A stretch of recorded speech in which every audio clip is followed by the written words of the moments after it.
Vous ne devinerez jamais. La chasseuse de trésors a misé tout son argent pour enchérir sur un entrepôt abandonné. Cette fois, sera-t-elle enrichie ou ruinée? Alors que l'entrepôt numéro 1 est ouvert. Des matelas et des cartons bloquent la vue, rendant impossible de voir les objets à l'arrière. David a estimé que cela ne faisait que rendre le pari plus intéressant. Tandis que Darrell a repéré un sac de sport distinctif. Il estime que les amateurs de sport ont généralement une situation financière confortable. Lorsque les enchères ont commencé, voyant que David et Darrell sont très intéressés, le chauve commence immédiatement à surenchérir intentionnellement. Le prix dépasse rapidement les $1000. Britney, elle, est si nerveuse qu'elle se mord les lèvres quand le chauve propose $1550.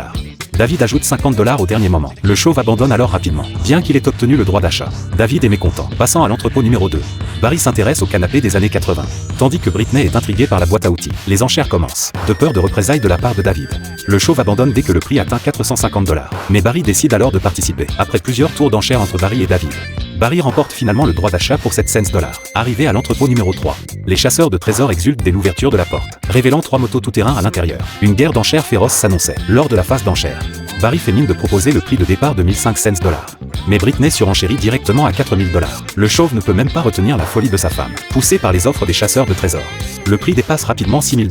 Quand David propose $6650, Britney a misé tout son argent et ajouté $100 supplémentaires. Elle remporte finalement le droit d'achat. Pendant ce temps, David commence sa chasse au trésor. D'abord, tous les accessoires trouvés ne valent rien, alors qu'il commence à craindre de perdre de l'argent. Il découvre dans un carton un ornement finement décoré. Puis il trouve un autre ornement en forme d'avion. Mais il ignore leur valeur exacte. Britney, cependant, était ravie par 3 motos tout-terrain en parfait état. Mais son sourire disparaît rapidement lorsqu'elle se rend compte que les motos ne démarrent pas. La voilà maintenant un peu paniquée. Pendant ce temps, Barry commence aussi sa fouille. D'abord, le vieux canapé des années 80 est estimé à $200.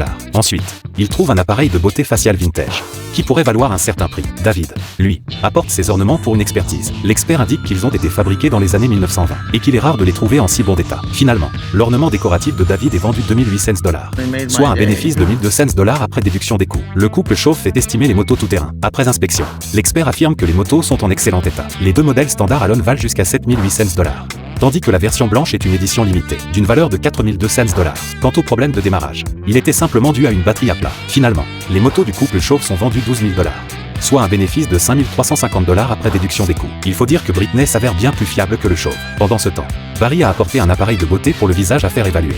Mais en arrivant, son ami est absent, ne voulant vraiment pas faire un autre déplacement. Barry décide carrément de jeter l'appareil. Finalement, il ne vend que le canapé pour $200.